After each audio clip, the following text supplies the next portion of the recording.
Promise. Bigyan mo ba, sarap? Para kang kumain ng sariwang ano. Alam mo na yan.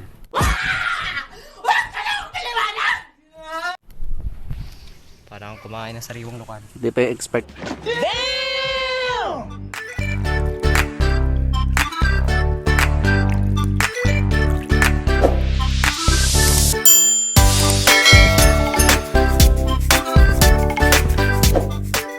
Lalagay.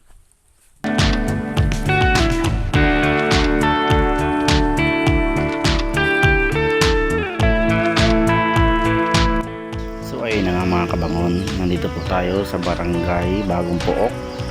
Kami po ay may ginagawa sa aming teli para kasi malapit na po ang aming examination, kaya gumagawa po kami ng aming mga gawain para kami ay makapag-exam. Ayan guys, nandito po kami sa palisdaan sa may Bagong Pook. Para lagyan natin ito. Asan yung ano? Hindi po namin alam kung anong gagawin kasi wala kaming darang procedure nito. And guys, kumakain ako dito ng lukan. Nag-interesan ko na guys. Hindi pa luto yung iba. Kinain ko na. Kasi masarap to guys. Promise yan guys. Oh. Ang galing! Ang galing! Guys, masarap yan guys. Umaga, tanghal yan, hapon. Madali lang yung kunin guys kapag may gamit yung karet. Yung talbos Madali lang naman. guys. Mga tabing ilog kinukuha mga kabangon. Magnanakaw po na sa akin, oh. Ng ano, dahon ng saging para mapaglagay ng aming lukan. Hapon na po kami nakuwi niyan. Ako po ay hindi nakatiis. Ako po ay umuwi ng bahay.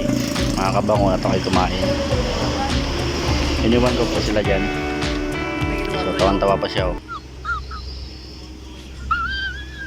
At ako nga po ay nag-ihaw dito ng lukan kasi ramdam ko na pa yung gutom at pagod. Naka-aesthetic pa po ang suot namin dyan, pero pagdating namin dyan lukan lang kami. Puro putik po kami dyan. So, kumain na po ako dyan yung ano. Suso na yun guys, so yung malaking ano na yan.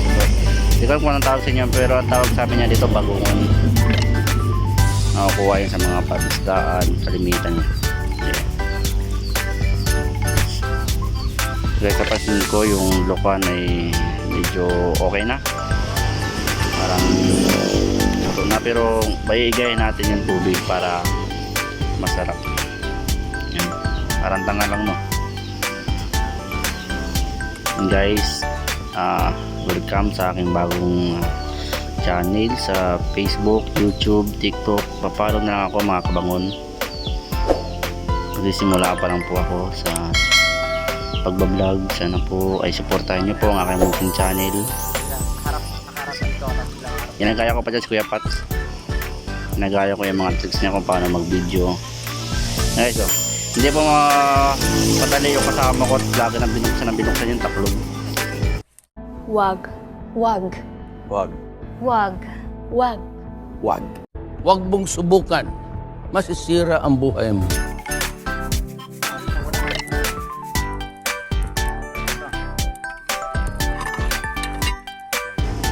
Paano iinit yan? Ayun na po, kinuha ko na nga. Yan na, nangailam na po si Albert.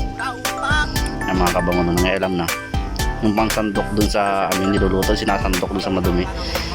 Ano ba yan? Oh my God! Wow! Albert, titikman ko yan kasi gutom na ako dyan mga kabangon. Sinasabi ko, misa nga daw dyan, misa nga. Naniwala naman yung isa kong kasama, misa nga daw, puro dahon lang. Yun. Ayan mga kabangon. Titikman ko na ang iniham na lukan. Try nyo to mga kabangon. Hindi ko alam kung anong tawag sa inyo ng ganyan. Pero lukan po ang tawag sa amin yung mga kabangon. Ayan, saka yung talaba. Nakukuha po sa palisdaan. Yung mga pretil. Masarap po. Ayan. Kumuha po sila ng ano, ng suka at asin at masarap. Ito mag-iiyaw nga po kami ng lukan mga kabangon. Ayan, kinakain ko na nga po. Hindi ko na videoan kasi baka matakam kayo mga kabangon. Ayan, umigaw pa po ako ng suka dyan para pintanga lang, diba?